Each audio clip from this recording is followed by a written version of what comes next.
High Plains Technology Center, turning education and training into workplace success. Oh, back to school, to prove to Dad that I'm not a fool. High Plains Technology Center, education at the speed of business. School is now in session. Good morning. This is Katie Shirley with High Plains Technology Center. Today I have with me two special guests, Tracy Borden. Good morning, Tracy. Hello. He is our welding instructor of how many years? 27. 27. And the newbie on the block, we have Jacob Morgan. Good morning, Jacob. How are you? Good. And Jacob has been there how many months? About 3 months. 3 months. So, and you are another just co-welding instructor. Is that kind of your title? Yes. Yep. Okay. So we had David Parada, but he needed to get back to his business that he was running. So we lost him, but we're glad to have Jacob, and he's picked up right where things were. So Tracy, tell us how things are going in the shop. Everything going really well. Now, one thing I need to tell about Jake is he come through the program years ago as a Woodward High School student. So he saw it then, and we were lucky enough to get him hired and get him in here, and he's doing a great job. I'm very happy with him. Awesome. So, Jacob, tell us a little bit about what you've been doing since you graduated high school. Fresh out of high school, I went and worked here in town at a local welding shop, and then went out on my own, subcontracted to several different places. Got out of that whenever the oil field went down, and went to land surveying, and then did that for 12 years, then had my own construction company for a bit. This came open, and something I'd been thinking about for a while. It was more whenever Borden retired, but it came quicker than that, so jumped on it. It was open, so I took it. Well, good. I'm glad that all worked out. I am too. So, Tracy, give us an overview of the welding program and what students can expect when they come into the program. Hard work. That's right. That's good. That's what we're going to do. You're going to come in there, you're going to work hard. You're going to learn a lot, but it's up to you how much you're going to learn based on how hard you're going to work and how receptive you are to being coached.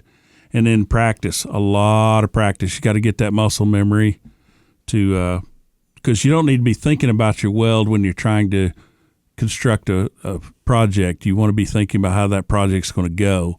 So that's why we start out in a booth and just run beads after beads after beads for 2 months, and then get our basic knowledge and basic safety in over with the first couple months.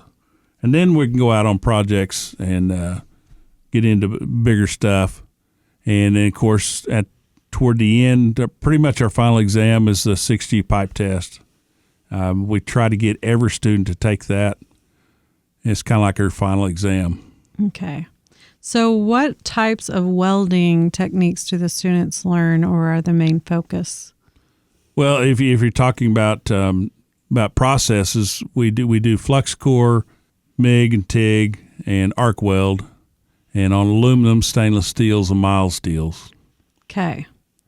So how long typically does a student come? So we have the juniors, and they'll do junior and senior year. What about an adult? How long may it take for them? If adult comes all day, he can get done in 1 year. And do you have quite a few that do that, or do some of them do half day? We have half days and all day adults. We've got students that range from 49 down to 16, all mixed together. And then you have two classifications. You got your rookies, and then you got your older students. And, of course, the adults are rookies for a while, and then they're considered more experienced later. So you've got three mixes there all day long. Awesome. And females also, right? Yeah, we started the year with 8 girls. One of them quit on us at Christmas, so we still have 7, and they're really good top hands. Really happy with all those 7. Awesome. So tell us about the fun part, which is all the projects. What are some of the big ones you guys have going on right now? Well, we have a loader come in and wanted to make a quick attach. It's an old style loader, great big one, and wanted to make it where they could dump their bucket quickly and then pick up their forks and go for a while, and then dump the forks and pick up the the basket, and Caleb Gift, and among a couple of other students have worked on that, and they've got the bucket all ready to go. Now they're working on the forks. That won't take long. And then while it was there, we told them we would work on hydraulics a little bit and some other repairs. Mm-hmm. We've got a fire truck, and Jake needs to tell us about that.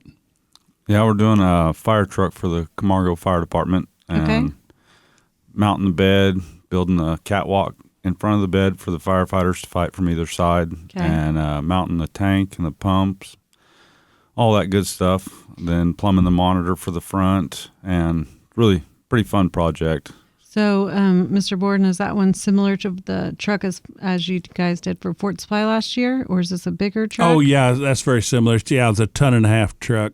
Okay. So tell us, how do these projects come about? Usually we have repeat customers, and we like that because we understand how they think and they understand how we think.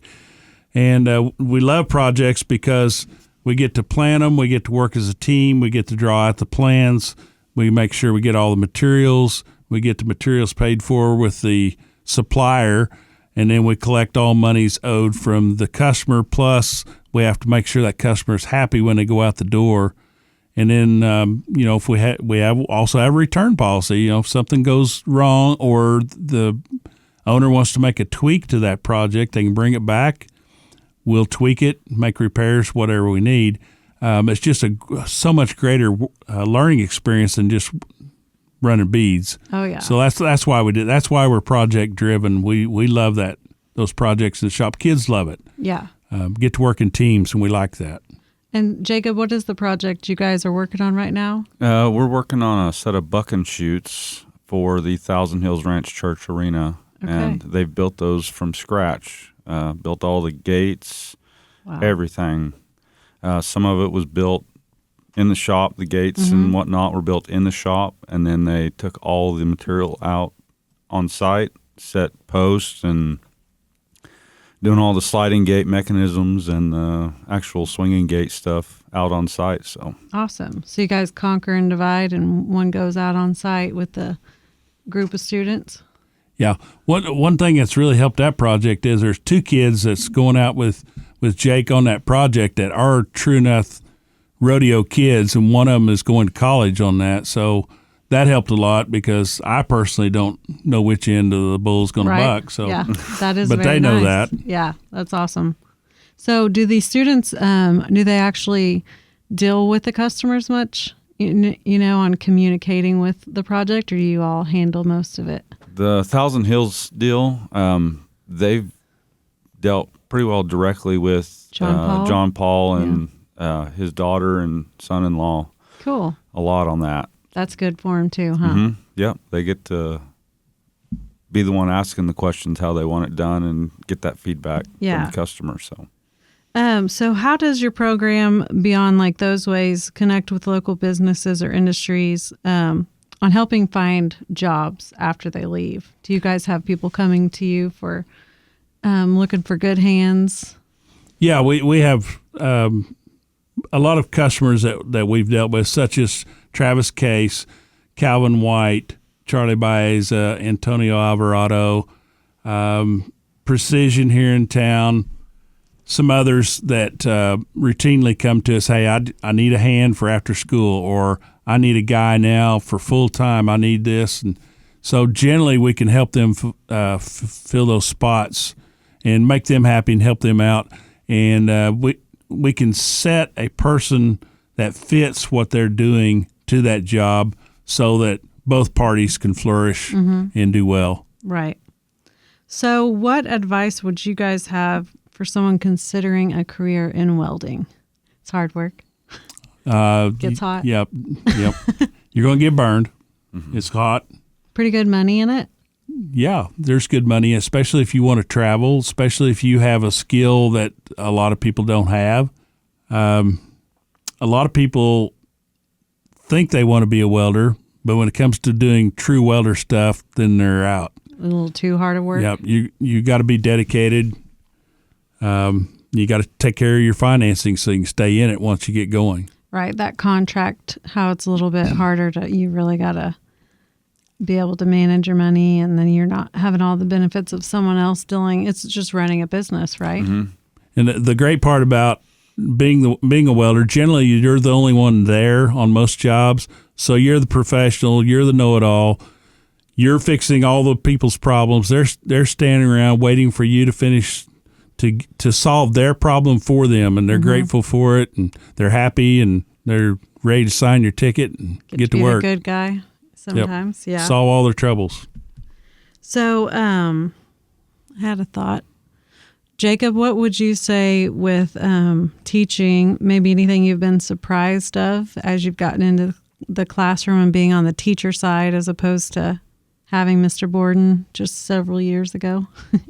The students, are they what you expected on, eagerness to learn? And It's really kind of wild just to see the difference in students. yeah. You have some that are real go-getters and some that you kind of got to push Prod a 'em. little bit, Yeah. And I was probably one of the ones you had to push a little bit in high school, so I understand that. Tracy? Our biggest deal is we're managers more than teachers a lot. We got to make sure we got plenty of materials laid out there, plenty of jobs waiting on them, keep them organized and going, and make sure we've got supplies. We're buying supplies every day. Of course, right now we're like double enrolled. Really, Tom Malott designed a place for 12 people, and we've got 53 or 4 right now in there. So, yeah, there's a whole lot of people. The cool part is this is a great, great set of kids. Every time you turn your back, they're just running beads. Yeah. If they're waiting on you to come answer a question, they go do something else for a while we make our rounds and help everybody. They're just a great set, and they're self-motivated, and they're really working hard, and I really appreciate them. It seems like they have fun too. Yeah. Hear lots Yeah, of they laughs like it here. And yeah. the small school kids, they all just blend in with all the other small school kids, and that turns out to be their best buddies, not so Yeah. much what school they came from. It's their buddies, and they may have their best buddy maybe turn out to be in diesel class, and because we do some things together with them, and we do some projects with construction. So the kids intermingle, and they really like that. Yeah. And I know some may be intimidated since they haven't left their small school much, but I know it's definitely worth it when they would come out of their comfort zone and come to the big city. The big city, yeah. So does enrollment for next year look like it's still just as high as numbers as ever so far? We asked Miss Halderman to decrease the number a little bit until the new shop is built, Yeah. and then we'll grow again. Yeah. We're just too crowded, and we're wearing out our machinery and supplies too fast. Yeah. Okay, Tracy, tell us about one of your former students that has done or is doing something cool in the field right now. Some of your past students that are thriving. Well, everyone knows Travis Case and Calvin White stories. Those guys have jumped out there and done a great job, and they brought people along with them, and they've done tremendous work. You have some great ones out there. Charlie Baeza has done really well in life, and Antonio Alvarado, and just the list goes on and on. I could list 50 people really quick that have done really well. Valencia Whiteman, who runs a large shop north of Tulsa over there. Just there's all kinds of great stories that have come through our program. Awesome. Okay, let's talk about the pipe test coming up. Tell the people the info they might want to know if they're interested in coming and getting their certification. Well, if you need your 6T pipe test, that's April 11th, 8 a.m. That's when we'll start, and our tester likes to be done at noon, so if you show up late, you're out. And you got to bring your own truck and pipe. We're going to have about 13 daytime and nighttime students take that test, plus whoever shows up off the street. Awesome. Okay. Anything else you want to say, Jacob? No, I think I'm good. Tracy? I did kind of a shout out to some of our sponsors, like Jeff Wilson out there at Petroleum Services, and Woodruff Steel has become a really good partner for us. We share scrap metal together. Plus, they've done us really well on some other items that we needed a lot. K Electric has done a great job for us, and we appreciate those people. Awesome. Yep. Couldn't do what we do out there without all of our support. So thank you to everyone. Thank you, Tracy and Jacob. It was a pleasure to talk to you guys today. And Taylor will be back with you all next week. Thank you.